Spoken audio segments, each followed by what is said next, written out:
Tu veux changer ta vie? Sortir de la médiocrité? Reprendre ta destinée? Alors, réveille-toi. Aujourd'hui, nous allons nous parler une fois de plus sur la foi. La foi. Et notamment, le premier point de la foi, nous allons parler comment la foi s'éteint. Comment est-ce que nous sommes en train de perdre la foi? Comment perd-on la foi? Et le deuxième point, nous allons parler comment retrouver la foi. Comment retrouver la foi perdue. Comment la retrouver. Sans plus tarder, nous allons commencer par les premiers points. Comment la foi s'éteint. Comment nous parvenons à perdre la foi. Et nous avons appelé cela les 5 blessures qui volent ta foi. C'est-à-dire que les choses que nous faisons, que nous sommes en train de perdre notre foi. Le premier, ce sont les prières sans réponse. Apparemment, sans réponse parce que Dieu a toujours exaucé. Prenons un cas un peu terre à terre pour une bonne compréhension. Des prières sans réponse. C'est-à-dire que tu as prié et rien n'a changé.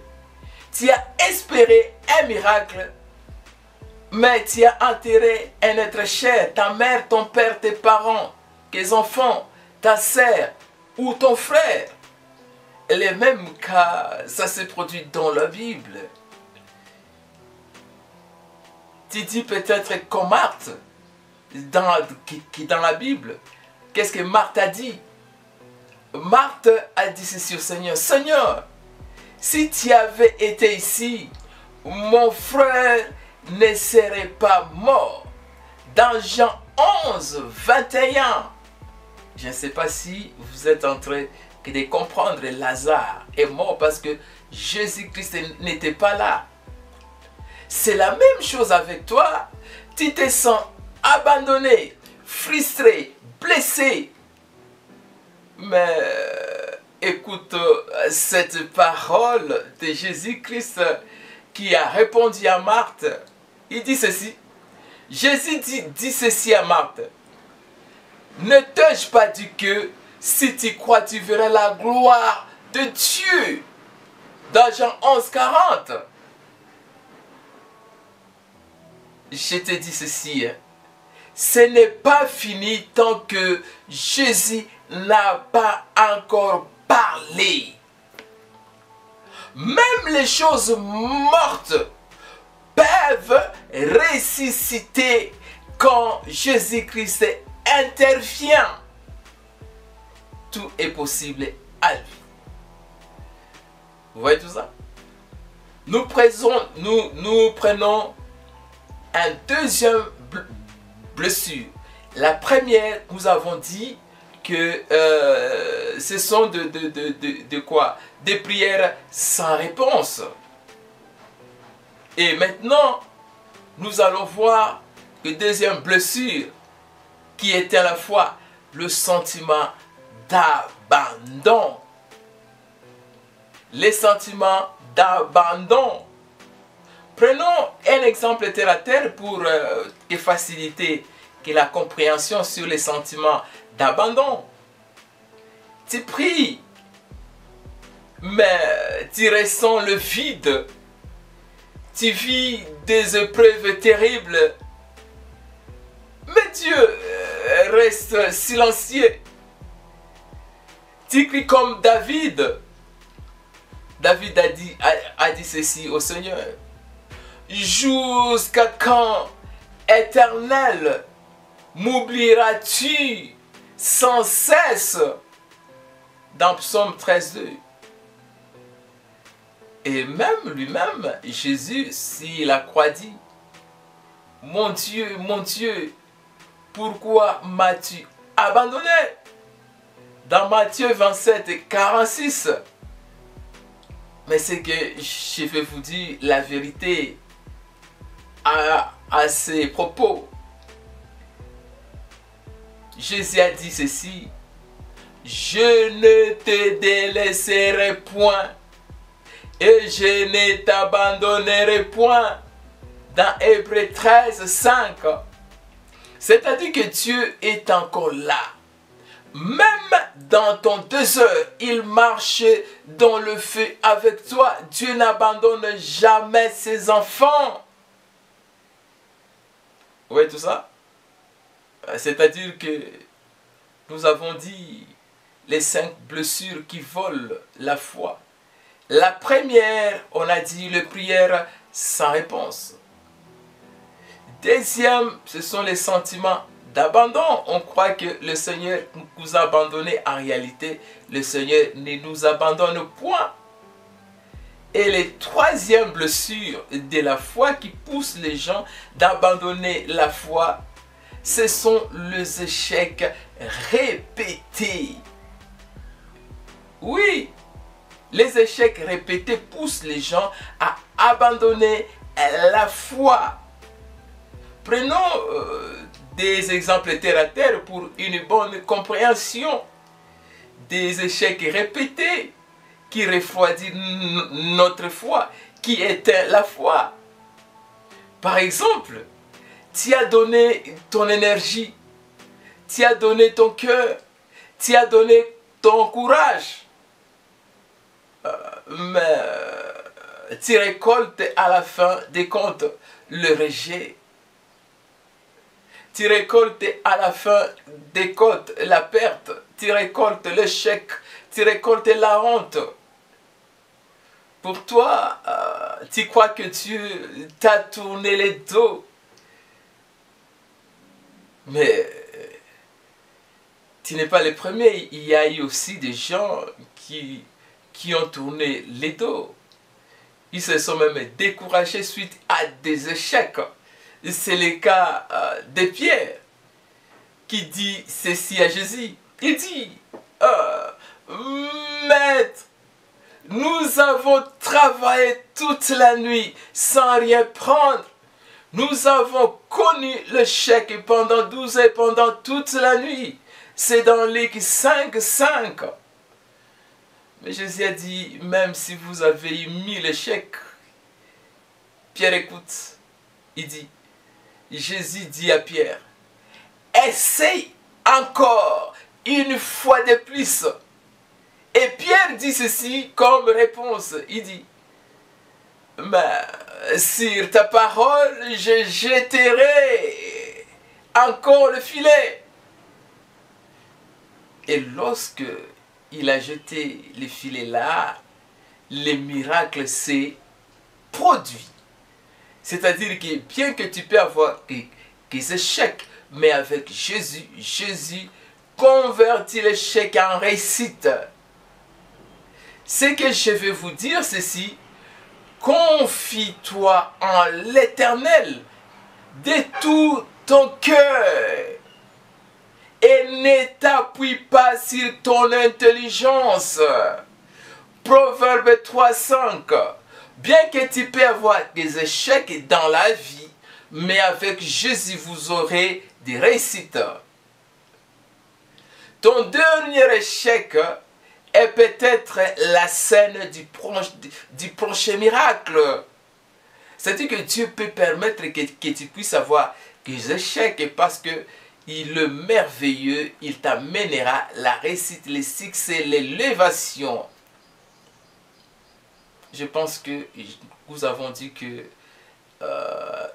parmi les 5 blessures que nous allons voir, c'est-à-dire que la première blessure, ce sont les prières sans réponse. On a expliqué cela. Le deuxième, on a parlé du sentiment d'abandon. Le troisième que nous venons à peine d'expliquer, ce sont les échecs répétés. Maintenant, voici la quatrième blessure qui vole ou éteint ta foi. Le blessure dans l'église. Oui, il y a aussi dans l'église des blessures. C'est-à-dire que tu es entré à l'église, en général, c'est pour trouver la paix. C'est pour hériter les royaumes des cieux. C'est pour avoir la bénédiction. Mais maintenant, en entrant dans l'église, tu es sorti avec des blessures. Tu es sorti avec des critiques. Tu es sorti avec des jugements. Tu es sorti avec des trahisons. Tu n'es pas la première personne, mon frère, ma sœur. Ça, c'est déjà fait dans la Bible. Prenons le cas d'Anne. Dans sa douleur atroce, Anne priait au temple, mais un sacrificateur, c'est-à-dire que le sacrificateur Élie, a regardé Anne et a dit à Anne ceci: jusqu'à quand seras-tu dans l'ivresse? Comme référence, c'est 1 Samuel 1,14. Elle, c'est-à-dire Anne, qui pleurait en silence, a été mal comprise par un homme de Dieu. Ah oui, ça peut arriver. Mais heureusement pour Anne, Anne n'a pas abandonné. Anne n'a pas abandonné Dieu. Anne n'a pas abandonné la prière. Anne n'a pas abandonné Dieu pour autant. Et à la fin des comptes, Dieu a exaucé Anne. C'est que j'aimerais vous dire ceci, pour ne pas tenir compte aux gens de l'église. Dieu dit ceci: maudit soit l'homme qui se confie dans l'homme, mais béni soit l'homme qui se confie en l'Éternel. Ah oui, ce que je vais vous dire, vous exhorter, ne laisse pas un homme imparfait de faire rejeter un Dieu parfait. Tu n'es pas venu à l'église pour un homme. Ne regardez pas les humains. Regardez la parole. Regardez Jésus. Oui. Ne regardez pas, parce que si tu viens à l'église, tu commences à regarder les hommes, tu vas fuir toi-même. Regarde Jésus. Comme rappel une fois de plus, nous nous sommes dit les 5 blessures qui volent la foi. La première, nous avons cité le prière sans réponse. Le deuxième, les sentiments d'abandon. Les troisième, ce sont les échecs répétés. La quatrième, c'était les blessures dans l'église. Et maintenant, nous entrons à la dernière blessure qui vole ou éteint la foi. C'est le poids du péché ou de la honte. Parlons maintenant du 5e blessure. Et c'est le poids du péché ou le poids de la honte. Oui, ça arrive souvent. Les gens fuient même. Tu as cheaté. Tu as péché. Et maintenant, tu n'oses plus venir à l'église. Parce que tu es tombé. Non, ce n'est pas ça. Et tu dis, je suis indigne. Dieu ne peut plus m'aimer. Tu as trébuché. Tu n'es pas la première personne. Dans la Bible aussi, nous voyons que les gens qui ont trébuché. Par exemple, le cas concret de Pierre. Pierre aussi a eu honte. Pierre a régné Jésus 3 fois. Et quand le coq a chanté, Pierre pleura amèrement. Dans Luc 22, 62.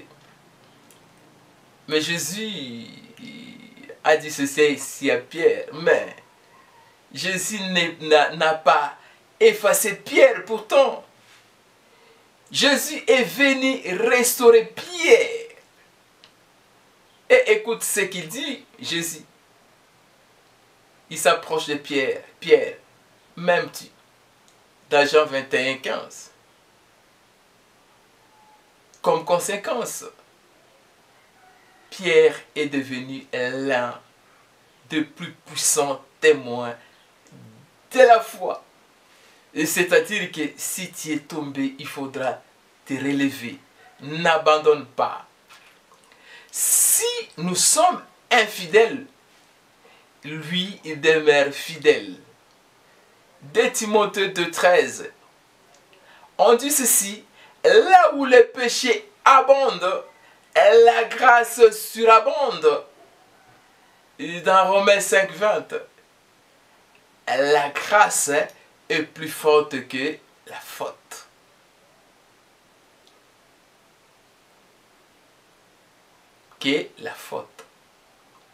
C'est-à-dire que bien que tu aies tombé, relève-toi. Alors, nous faisons maintenant les rappels généraux sur les 5 blessures qui volent et éteignent la foi. On s'est dit, les constats que nous avons faits, la première blessure, ce sont des prières sans réponse, qu'on suppose sans réponse. Parce qu'aussi les biens et les mal viennent tous de Dieu. Deuxième, c'est les sentiments d'abandon. Les gens aiment beaucoup abandonner. Troisième, ce sont les échecs répétés. Et quatrième, ce sont les blessures dans l'église. Et cinquième, les poids du péché ou de la honte. Ce sont là les blessures que nous avons constatées qui volent ou éteignent la foi, que nous venons de voir de façon détaillée. Tu veux changer ta vie? Sortir de la médiocrité? Reprendre ta destinée? Alors, réveille-toi. Aujourd'hui, on s'est dit, dès le départ, nous allons nous parler une fois de plus sur la foi. Notamment comment la foi s'éteint. Nous venons de le voir en détail comment la foi s'éteint. Maintenant, nous allons entamer le deuxième point sur comment retrouver ta foi, qui est le second point de notre intervention de ce jour. C'est-à-dire comment retrouver ta foi. C'est-à-dire que pour retrouver la foi, le secret est plus simple. Le secret, c'est que nous devons revenir à la parole de Dieu pour retrouver la foi. C'est-à-dire que pour avoir la foi, dans Romains 10, 17, dit ceci, la foi vient de ce qu'on attend. Et ce qu'on attend vient de la parole de Christ. Autrement dit, chaque verset ou chaque parole de Christ, c'est une étincelle qui peut rallumer ton feu de la foi. C'est-à-dire qu'autrement dit, nous sommes obligés d'écouter au quotidien la parole de Christ pour retrouver la foi. C'est-à-dire que pour retrouver la foi, la bonne façon, c'est d'être régulier à l'église. À l'église où on prêche la saine doctrine de Jésus. Le pourquoi, le comment, le qu'est-ce que c'est de chaque chose. L'évangile éternel de façon globale. Lorsque vous écoutez cette parole-là, la parole de Christ, c'est en ce moment-là que vous allez avoir la foi. C'est-à-dire que nous devons écouter la parole à travers les dons ministériels. Il y en a 5. Là où il y a les pasteurs, il y a les évangélistes, les apôtres, les docteurs, ainsi que les prophètes. C'est là où nous irons écouter la parole de Dieu. C'est en écoutant la parole de Dieu, c'est en ce moment-là que nous allons rallumer notre foi. En écoutant, parce que Christ, c'est la parole. C'est-à-dire que pour retrouver la foi, la première chose, nous devons revenir en Jésus. Et la deuxième chose, nous devons mettre en pratique. Nous devons mettre en pratique la parole de Christ que nous avons écoutée par les ministères.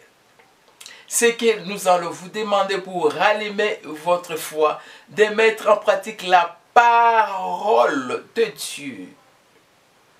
La parole morte, la parole de Dieu.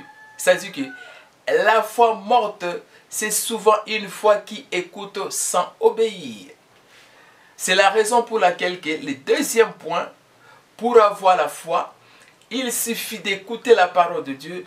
Ne vous limitez pas tout simplement à écouter la parole de Dieu, il faudra la mettre en pratique. Lorsque vous mettez cette parole en pratique, et que vous allez rallumer votre foi. Tu as entendu des centaines de prédications, mais tu n'as vu peut-être que 2 ou 3. Ce n'est pas ça la foi. La foi, nous devons nous mettre en pratique cette parole. Ne vous bornez pas seulement à écouter la parole, mais mets-le en pratique. C'est ça, c'est ce que nous appelons la foi. Quand tu appliques la parole dans ta vie, la foi devient vivante. Voici quelques exemples de la mise en pratique de la parole de Dieu. Quand tu pardonnes ton ennemi, c'est-à-dire que tu as la foi en Dieu, malgré la douleur, ta foi grandit parce que tu as pardonné aux autres. Et quand tu pries même sans rien sentir, ta foi aussi mûrit. Quand tu obéis à Dieu, même sans comprendre, ta foi devient inébranlable. L'obéissance, c'est l'engrais de la foi. Plus tu obéis à la parole, plus ta foi devient ferme. Pour une bonne compréhension, peut-être là, vous n'allez pas bien comprendre. Prenons les exemples de la Bible. L'exemple d'Abraham et les sacrifices de son fils Isaac, de Genèse 22. Écoute, Dieu demande à Abraham ce que tout homme redoute. Et c'est quoi? C'est de sacrifier son fils, de sacrifier sa promesse, de sacrifier son rêve, de sacrifier sa richesse, de sacrifier son unique fils, Isaac. Mais Abraham a obéi sans discuter, sans comprendre. Par la foi, Abraham offrit son fils unique, Isaac. Abraham a pensé que Dieu est puissant pour ressusciter même les morts. Oui. Hébreux 11, 17 à 19, il a eu confiance à 100% en Dieu. Ce qu'il a écouté, il a mis ça en pratique. C'est ça la foi. Et c'est à ce moment qu'Abraham a reçu un nouveau nom de Dieu. C'est-à-dire que Jéhovah Jireh est l'Éternel pourvoira. Genèse 22, 14. Mon frère, Dieu aime l'obéissance que du sacrifice. Lorsque tu écoutes, tu mets ça en pratique. C'est en mettant la parole en pratique que tu feras des expériences extraordinaires avec Dieu. Pour avoir des expériences avec Dieu, il faudra mettre la parole de Dieu en pratique. C'est en ce moment-là que tu vas faire des expériences avec ton Créateur, avec ton Dieu. Je vais vous dire ceci, des secrets. Dieu rallumera ton feu intérieur si et seulement si tu reviens sincèrement à la parole. Ah oui. Dieu rallumera ton feu intérieur si tu reviens sincèrement à la parole de Dieu. Dieu rallumera ton feu intérieur si tu ouvres grandement ton cœur. Si tu écoutes, si tu médites et si tu obéis à la parole de Dieu, alors Dieu, notre Créateur, promet de rallumer ta foi. C'est-à-dire que tu ne seras plus tiède.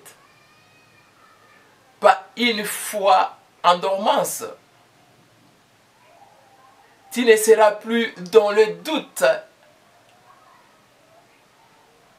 Mais je te dis en vérité, mais ton cœur va brûler à nouveau. Vous voyez? Et l'avantage de mettre la parole de Dieu en pratique. Ça sera comme les disciples d'Emmaüs. Mon frère, c'est très important d'attendre la parole de Dieu, d'écouter la parole de Dieu et de la mettre en pratique. C'est vraiment important. C'est important.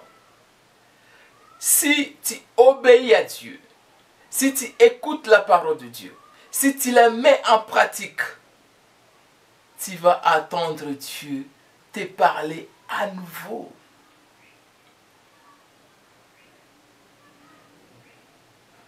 Tu auras des rêves, tu auras des songes. Dieu va te parler à nouveau.